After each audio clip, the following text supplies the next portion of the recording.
sugar, spice, and everything. Bryce.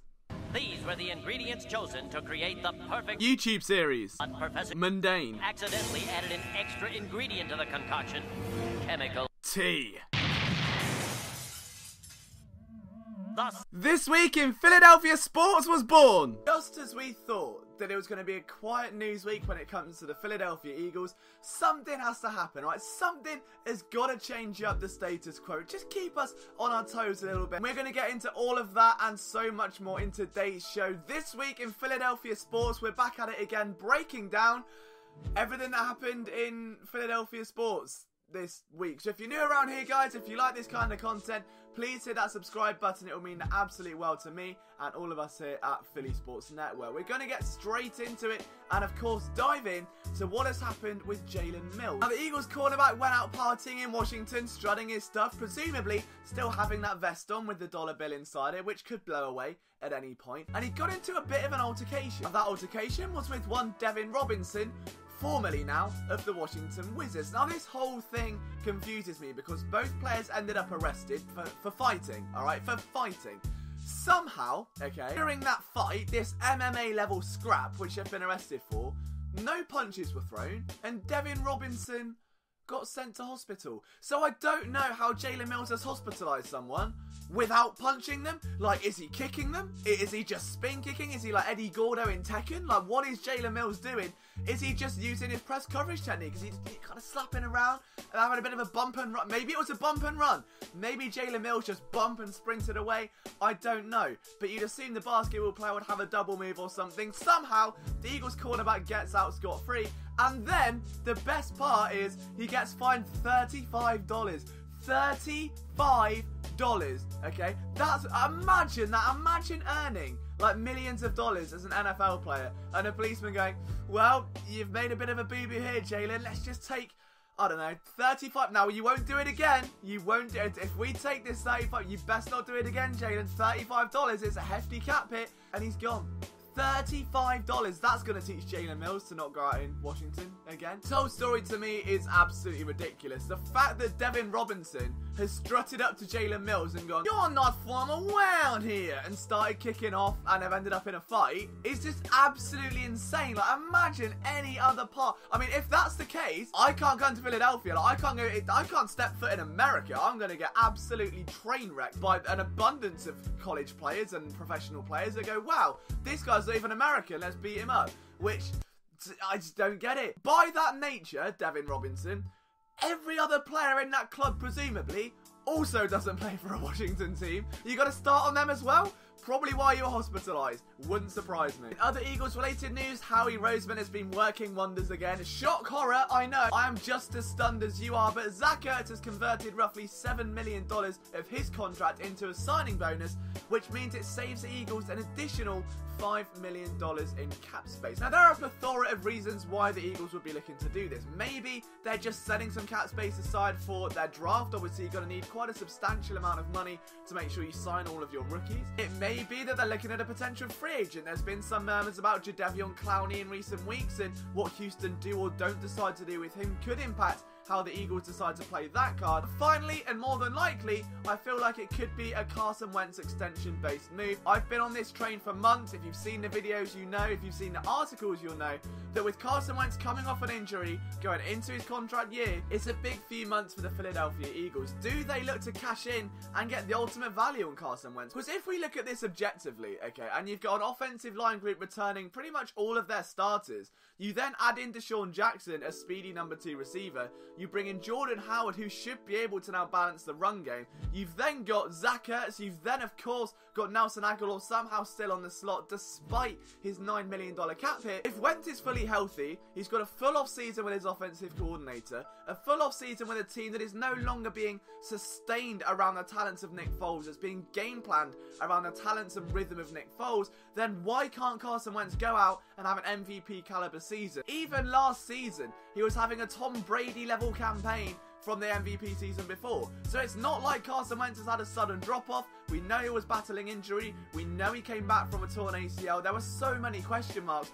But But if you're Howie Roseman right now, you're thinking season-ending injuries 2 years in a row just doesn't bode well. And if Wentz now rebounds and has an incredible season, the Eagles are going to very rapidly find themselves paying far more than they would if they were to bite the bullet and cut their nose to spite their face. The good model to look at, as I mentioned on the Outside Insider podcast, would be the Andrew Luck contract model. A player that was injured when he signed, it was loaded with incentives. He's come back now and absolutely blown the last couple of years away. A lot of people are concerned whether or not he'd be the same quarterback because it's Andrew Luck and he's been beaten up and oh, he's injury prone and oh, he's hurt. And he comes back and he's still a top 5 quarterback because that's always been the case with Andrew Luck, and I can see the exact same being the case with Carson Wentz. So it would not surprise me in the slightest if Howie Roseman is freeing up funds to bring in Carson Wentz on a big time extension, biting the bullet and jumping the gun before what could be Dak Prescott, setting that expectation, raising the bar and costing the Eagles some more money in the long run. The Eagles also signed a trio of Alliance of American Football players, including Charles Johnson,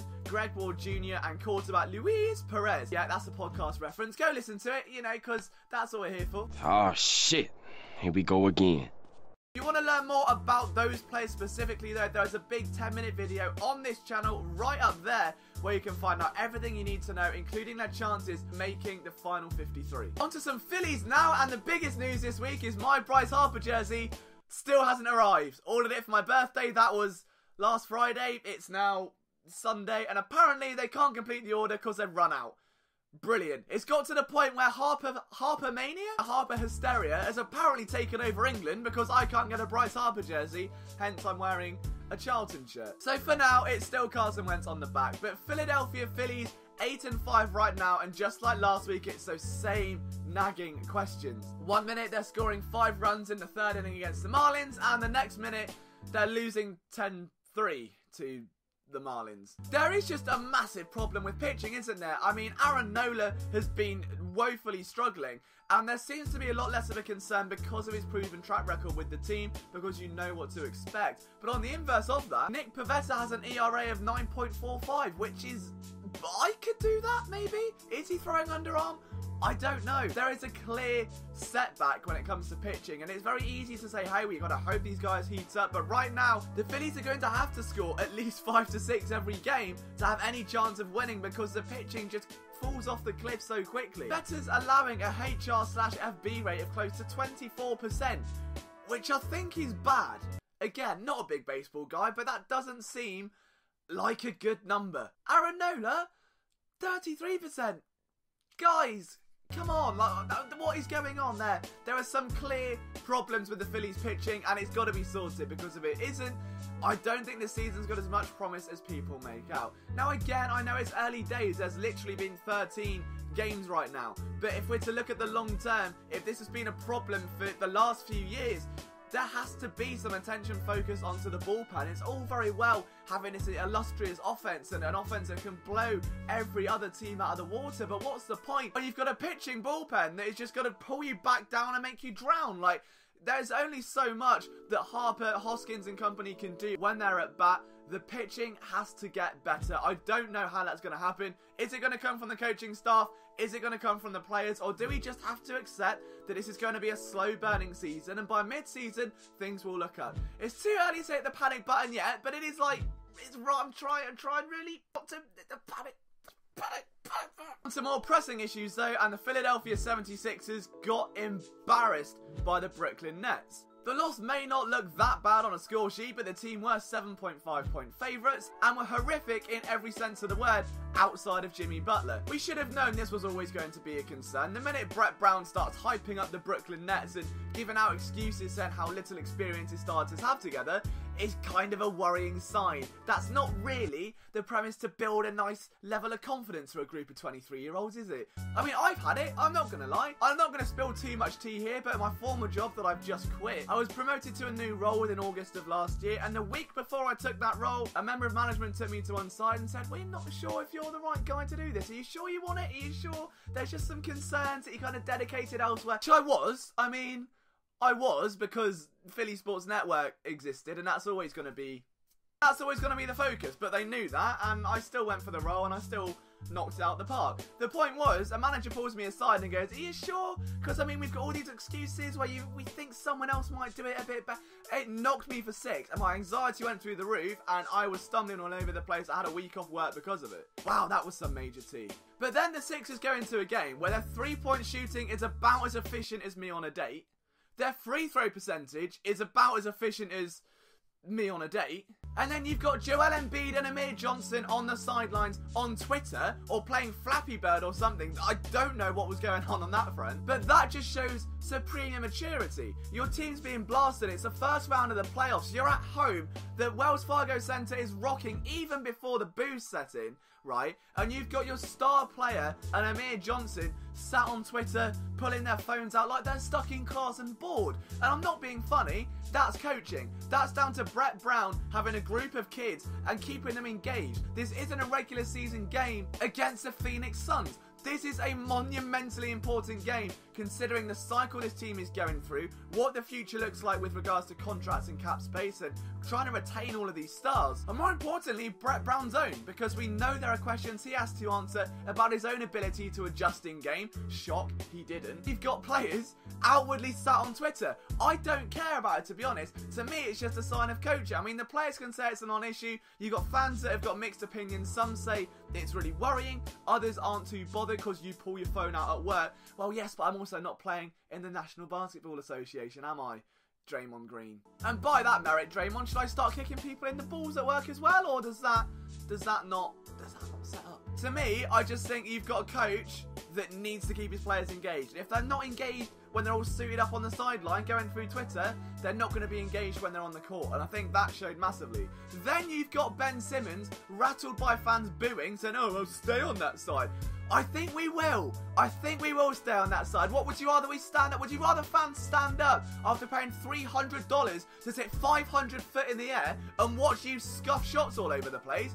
No, they come to watch playoff basketball from a team that has never seen this much hype, never seen this much excitement or passion. The Wells Fargo Center is packed and rocking, has been on this journey from start of the process to now. You lay an egg, they've got every right to boo, every damn right, and that is what makes the Philadelphia fan base so great. You can't just have someone licking your ass. Like, if you're playing bad, you're gonna get booed. It's as simple as that. And the fact that you've got a player outwardly going to the media about it and negatively responding to that criticism, that's a shot at coaching. I don't know. I'm not putting this on Embiid and Johnson and Simmons. To me, it's on Brett Brown. He's got to do better. He's got to get the most out of his players. For the Philadelphia Union, they got Zlatan'd by the LA Galaxy. We probably could have seen that one coming because it's Zlatan, really. So the Union season's still looking relatively strong. They played quite well. It's just Zlatan being Zlatan, and there was clearly a push-off on one of the goals, so nothing too great to be concerned about. Also, our March Madness competition came to an end, so I'll be reaching out to the winners in due course to make sure we get you your t-shirts, your hoodie, and me singing Enrique Iglesias' Hero down the phone to you in Spanish, which was one of the key prizes, really. And lastly, before we hang up the boots, guys, just a heads up that again from Tuesday, in a few days' time, I will be a full-time Eagles reporter running this site. So running PhillySportsNetwork.com, running the Philly Sports Network YouTube channel, and creating content for you guys. That wouldn't be possible without you. So thank you so much for giving me this platform, for believing in LJ, for making all of this possible. I promise you, this is just the beginning. I want to try and get now Film Room a week, 2 podcasts a week, the return of the Madden series. There will be so much more we can do with this channel. More importantly, I can get out there and meet as many of you as possible. So thank you so much for tuning in. From myself, Liam Jenkins, I'll see you next time for another episode of This Week in Philadelphia Sports.